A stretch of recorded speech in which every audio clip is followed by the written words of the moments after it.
দিন দিন বৃদ্ধি পাচ্ছে ভুয়া চিকিৎসকের সংখ্যা, প্রতারিত হচ্ছে সাধারণ মানুষ, ভাবমূর্তি নষ্ট হচ্ছে প্রকৃত চিকিৎসকদের, দেশের চিকিৎসা ব্যবস্থা হয়ে পড়েছে প্রশ্নবিদ্ধ।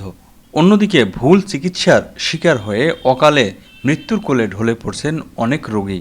চিকিৎসার নামে প্রতারণা এবং অর্থ আত্মসাতেই তাদের মূল লক্ষ্য।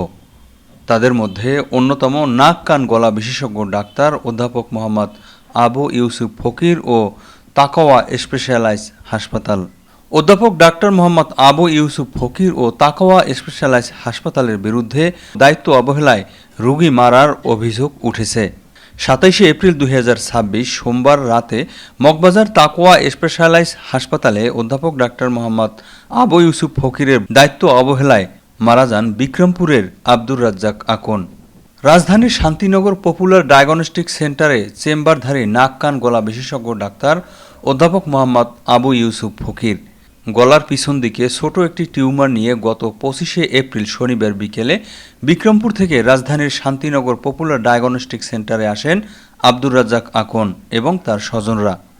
রোগীর সমস্যা ছিল একটা ছোট সামান্য টিমার। আমরা যে পপুলার হাসপাতালে নেওয়ার পরে শান্তিনগরে ওই ডাক্তার ইউসুফ ফকিরের দেখাই, উনি বলে আমি পার্সোনালভাবে করে দেবো, তোমাদের কম টাকা লাগবে। আমাদের 2.5 লক্ষ টাকা ফাইনালি চুক্তি হয়, 1 লক্ষ টাকা ওনাকে আমরা দিছি। পপুলারে বিভিন্ন পরীক্ষার পর ডাক্তার আবু ইউসুফ ফকির ও রোগীদের সাথে তার কথা হয় রোগীকে অপারেশন করাতে হবে। পরীক্ষা নিরীক্ষা ঔষধ খরচ ব্যতীত শুধু অপারেশন বাবদ আবু ইউসুফ ফকিরকে দিতে হবে 2,50,000 টাকা। যেই সামান্য সমস্যা ছিল, এই সমস্যায় একটা রুগী মারা যায় না, সে সুস্থ ছিল, ঠিক আছে। তারে এমন একটা কসাইখানা এমন একটা হাসপাতাল যেখানে মনে করেন ঠিক মতন ফ্যানটাও চলে না, সেইখানে নিয়ে এই রুগীটারে হত্যা করা হয়েছে। টাকার কারণে ওইখানে নিয়ে আমার বাবাকে হত্যা করা হয়েছে। এই হত্যার জন্য আবু ইউসুফ ফকিরের আমি ফাঁসি চাই। ওনার কথা ক্ষেত্রে আমরা এই হাসপাতাল নিয়ে আসি, আনার পরে উনি আমাদের লগে 2.5 লক্ষ টাকা চুক্তি করে, উনি আমাদের থেকে 1 লক্ষ টাকা আমরা ওনারকে আমি অগ্রিম দেই। উনি বসে পপুলারে, শান্তিনগরে বসে, উনি পার্সোনালিভাবে আমাদের বলে ওই তাকুয়া হসপিটাল এই যে মগবাজারে ওখানে ভর্তি করা, আমি তোমাদেরকে যত পরিমাণ সুযোগ সুবিধা দেওয়ার আমি চেষ্টা করব দেওয়ার জন্য। আমরা তার প্রতি অনেক আত্মবিশ্বাস ছিলাম, ডাক্তার আমাদের মনে হয় অনেক হেল্প করবে। উনি আমাদের হেল্প তো দূরের কথা, আমাদের একটা যেরকম বিপদের মুখে খালাই যায়। রোগীর স্বজনরা 1 লক্ষ টাকা নগদ পরিশোধ করে অপারেশন শুরু করতে বলেন, কিন্তু ডাক্তার মোহাম্মদ আবু ইউসুফ ফকির পুরো টাকাই অগ্রিম দাবি করেন। ভিকটিম বাকি টাকা অপারেশনের পরে দেওয়ার অনুরোধ করেন। এতে কিছুটা রাগান্বিত হন আবু ইউসুফ। এরপর রাতে একটি রিপোর্ট করাতে বলেন আবু ইউসুফ। রিপোর্টটি আবু ইউসুফ ফকির পছন্দের ডায়াগনস্টিক সেন্টার থেকে করাতে হবে বলে দাবি করেন। এতে খরচ হবে মোট 6,000 টাকা। স্বজনরা 5,000 টাকা দেওয়ার অনুরোধ জানান এবং এই রিপোর্ট আরও কম টাকায় করানো যায় বলে দাবি স্বজনদের। রোগীর স্বজনরা সেই রিপোর্ট 8 দিন হাসপাতাল থেকে করান মাত্র 1200 টাকায়। এতে ক্ষিপ্ত হন ডাক্তার আবু ইউসুফ ফকির। এটাই কাল হলো রোগী ও তার স্বজনদের। করা কি অপারেশন করার পরে একটা টিমার আনার পর আমাদের বলে কি এটা পরীক্ষা করতে হবে। উনি আমার কাছে 6,500 টাকা দাবি করে। ওনাকে আমি 5,000 টাকা পর্যন্ত রিকোয়েস্ট করছি, ভাই 5,000 টাকা নেন, আমার বোন ভাই আমার ভাগনারা অসহায়ের মধ্যে আছে। 200 মিটার পাশে 8 দিন হাসপাতাল, ওখানে আমরা এই পরীক্ষাটা 1200 টাকায় করি। ডাক্তারে আমাদের উপরে একটু ক্ষিপ্ত। উনি আমারে এই যে আমার 2.5 লক্ষ টাকা চুক্তি হয়েছে, কন্ট্রাক্ট হয়েছে, উনি বলছে পুরা টাকাটা এখন দেন। আমরা বললাম যে পুরা টাকাটা আমরা তো জোগাড় করে আনতে পারি নাই, আমরা 1 লক্ষ টাকা নিয়ে যাচ্ছি, 1 লক্ষ টাকা রাখেন, পরে আমরা 2-1 দিন পরে আমরা টাকাটা। তখন ডাক্তার আমাদের উপরে ক্ষিপ্ত হইল। উনি আমাদের একটা ঠিকানা যে বাবু বাজার, ওনার হসপিটাল থেকে আইতে অন্তপক্ষে 4 ঘন্টা সময় লাগে।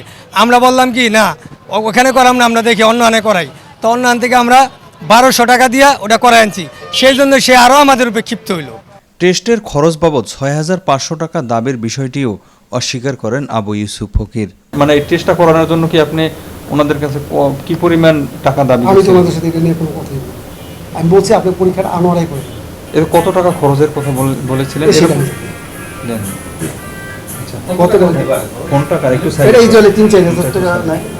সোমবার বিকেল 5টায় অপারেশন সম্পন্ন করেন অধ্যাপক ডাক্তার মোহাম্মদ আবু ইউসুফ ফকির। অপারেশনের পরেই তিনি হাসপাতাল থেকে চলে যান। এ সময় হাসপাতালে দুজন নার্স ছাড়া অন্য কোনো ডাক্তার ছিল না। অপারেশনের কিছুক্ষণ পর রোগী ছটফট করতে থাকে। এ সময় আবু ইউসুফ ফকিরকে বারবার রোগীর স্বজনরা ফোন দিলেও দেখতেছি বলে সময় ক্ষেপণ করেন। এ যেন রোগী মৃত্যুর অপেক্ষায় সময় পার করছেন আবু ইউসুফ। উনি কষার মতো কাইটটা উনি চলে গেছে। অপারেশনটা করার পরে উনি সঙ্গে সঙ্গে এখান থেকে চলে যায়। ওনার কলমে এখানে বারে আসার বা খোঁজ দেওয়ার দরকার ছিল। ওনারে আমি বারে রিকোয়েস্ট করি, স্যার আপনার কলমে আমি ফোন দিতেছি, আপনি ডিস্টার্ব মনে করেন না, আমাদের রুগীর অবস্থা কলম ভালো না। উনি বলে দেখতাছি, একবারও আসে নাই। আমার কাছে কল রেকর্ড ওনার সাথে 10 বার হবে আমি কথা বলছি, স্যার আপনি একটু আসেন। উনি একবারও আসার চেষ্টা করে না। তার আমার আর ডাক্তারে অপারেশনটা কইলে দিয়া সে ভালো একটা মানুষ বুঝা দেন। গার্মেন্টসের 2টা লোক রাখছে, তাদের কোনো সাইড ইফেক্ট নেই, তাদের কোনো নাই, তাদের দিয়া সেই গার্মেন্টসের মেয়েকে দিয়া তার সেবা করে। সেই রুগীরা কি বাঁচে? সেই রুগীরা তাৎক্ষণিকভাবে কষ্ট পেয়ে মারা যায়। আমার বাবা অনেক কষ্ট পাইছে, যখন দাপাইছে বিচার মতন আমরা বারবার ডাক্তারকে ফোন করছি। ডাক্তার বলছে আমরা দেখতেছি। ডাক্তার একবার আসেও নেই আর এবং খবরও নেই। আর উনি একটা বলেও নেই সাজেশন যে আইসিইউ লাগবে বা কিছু লাগবে।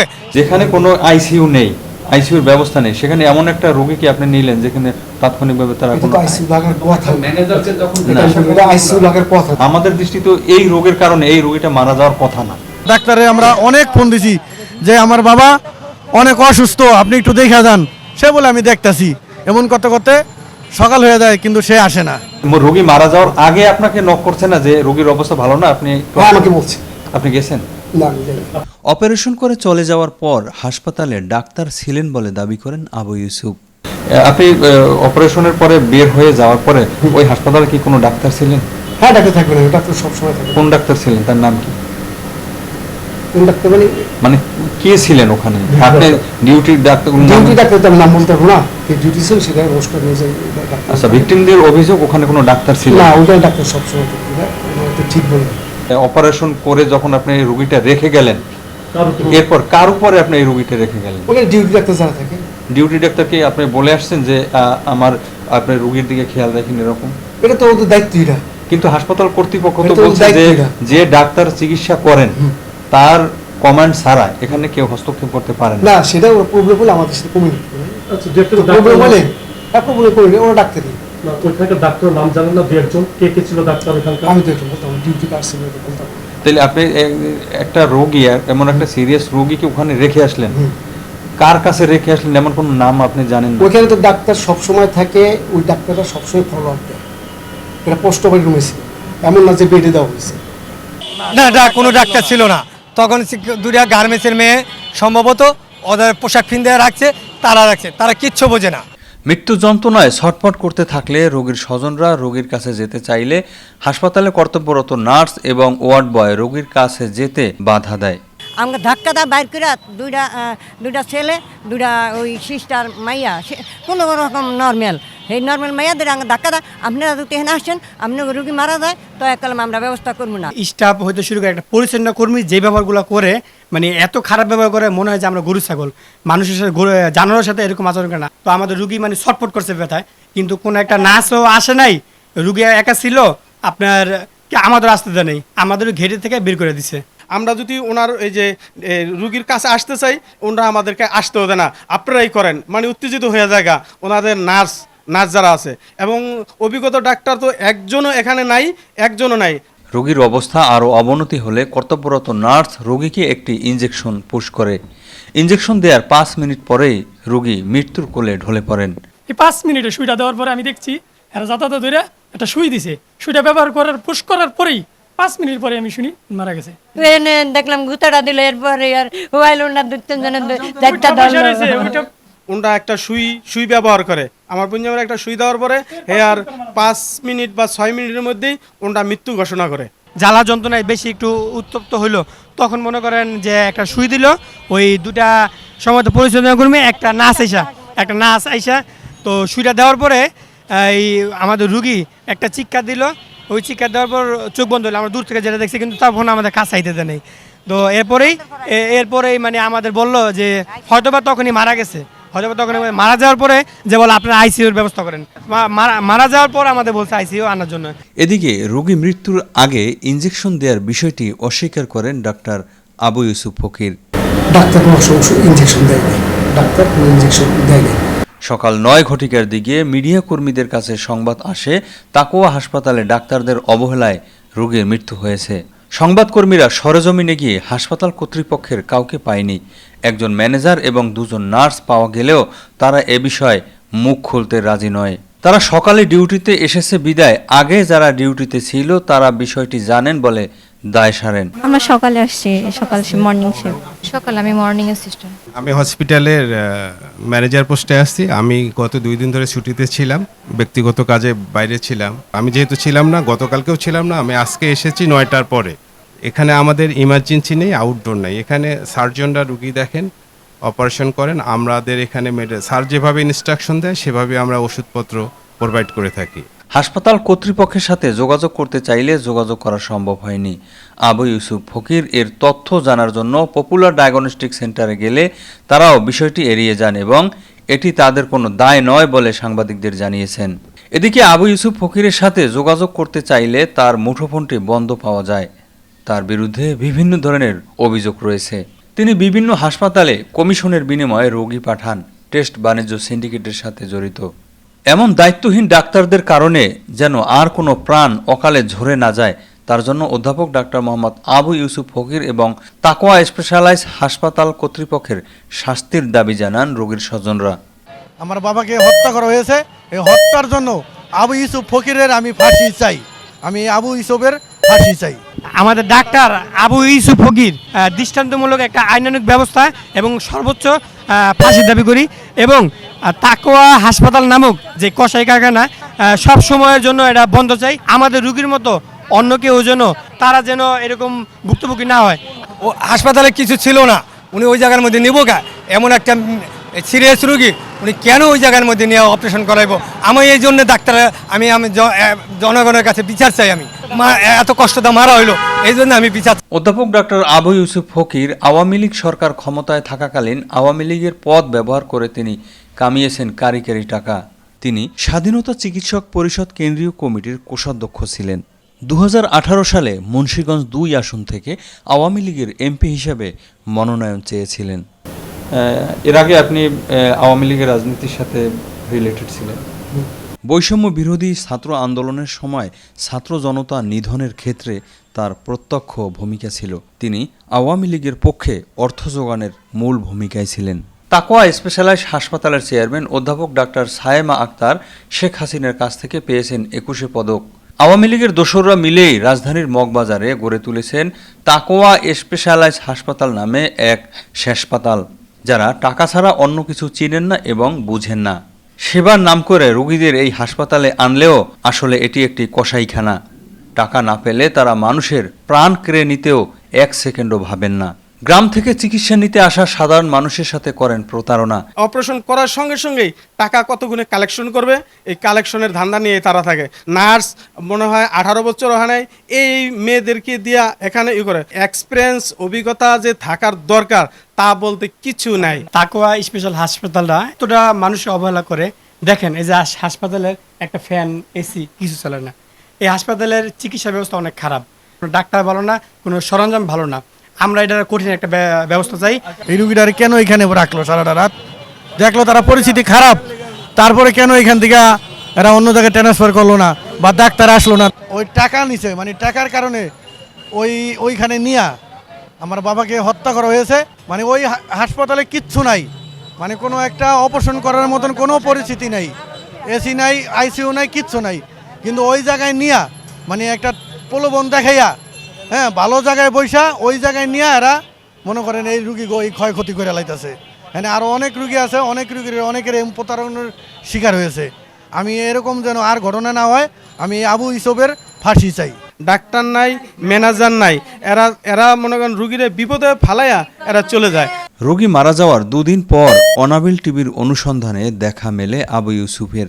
ডাক্তার আবু ইউসুফ ফকির এবং হাসপাতালের দায়িত্বহীনতার কারণে রোগী মারা গিয়েছেন এ প্রশ্নের জবাবে আবু ইউসুফ ফকির বলেন, মামলা হলে তিনি আদালতে ফেস করবেন। আপনার দায়িত্বহীনতা এবং হাসপাতাল কর্তৃপক্ষের দায়িত্বহীনতার কারণে এই রোগীটা মারা গেছে, এই প্রশ্নের জবাবে ঠিক আছে, সেটা আমি দেখব যদি আপনার দায়িত্বহীনতা এবং হাসপাতাল কর্তৃপক্ষের অভিযোগকারীদের দায়িত্বহীনতার ভাষ্যমতে কারণে রাজধানীর এই ঢাকায় রোগীটা ব্যাঙের মারা গেছে। ছাতার মতো এই গড়ে প্রশ্নের জবাব উঠেছে কি নাম দিবেন? সর্বস্ব বিভিন্ন স্পেশালাইজড হাসপাতাল। বড় বড় ডাক্তারদের কমিশন দিয়ে রোগী সংগ্রহ করে হাতিয়ে নেয় লক্ষ লক্ষ টাকা। তাকোয়া স্পেশালাইজড হাসপাতাল তার মধ্যে অন্যতম একটি, যাদের উদ্দেশ্য সেবা নয় বরং টাকা কামানো। দীর্ঘদিন ধরে অধ্যাপক ডাক্তার মোহাম্মদ আবু ইউসুফ ফকির এই সিন্ডিকেটের সাথে জড়িত থেকে ঢাকায় নামে বেনামে করেছেন ফ্ল্যাট এবং প্লট তাকোয়া স্পেশালাইজড হাসপাতাল, যেখানে সাধারণ মানুষ সেবা নিতে এসে বাড়ি ফিরেন লাশ হয়ে। 27শে এপ্রিল সকালে মামলা করবেন কিনা রোগীর স্বজনদের কাছে জিজ্ঞাসা করেন রমনা থানা পুলিশ। মামলা করলে পুলিশ মামলা গ্রহণ করবে বলে জানায় তারা। সকাল 10 ঘটিকায় লাশ নিয়ে রোগীর স্বজনরা গ্রামের বাড়ি বিক্রমপুরে দাফন কাফন করার সিদ্ধান্ত নেন।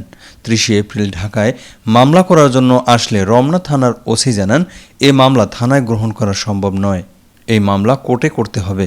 পোস্টমর্টম ছাড়া থানায় মামলা করা সম্ভব নয়। এরপর রোগীর স্বজনরা চলে যান ঢাকা জজ কোর্ট।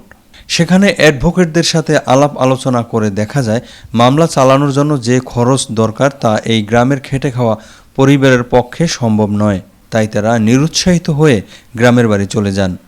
যাবার আগে সাংবাদিকের কাছে আর্তনাদ করে একটি নিউজ করে দেওয়ার অনুরোধ করেন। সেই দায়ের ভিত্তিতে একটি ভুক্তভোগী পরিবারের আর্তনাদ আপনাদের সামনে তুলে ধরা হলো। আপনারা বেশি বেশি লাইক, কমেন্ট, শেয়ার করবেন যাতে এই ভুক্তভোগী পরিবারের আর্তনাদ সরকারের সর্বমহলে ছড়িয়ে যায়। ভুক্তভোগী পরিবারটি যেন সুষ্ঠু বিচার পায়, আর যেন কোনো পরিবারের সদস্য ডাক্তার নামের কসাইয়ের হাতে ভুল চিকিৎসায় মারা না যায়। তবে এই ধরনের অবহেলা যদি হয়, রুগী কলম আমাদের রুগী খালি মারা যায় নাই, এই হাসপাতালে আরও রুগীর বা মৃত্যুবরণ করার অনেক ধরনের পরিকল্পনা তাদের আছে। আর তাকোয়া হাসপাতাল নামক যে কসাই কারখানা সব সময়ের জন্য এটা বন্ধ চাই। আমাদের রুগীর মতো অন্য কেউ যেন তারা যেন এরকম ভুক্তভোগী না হয়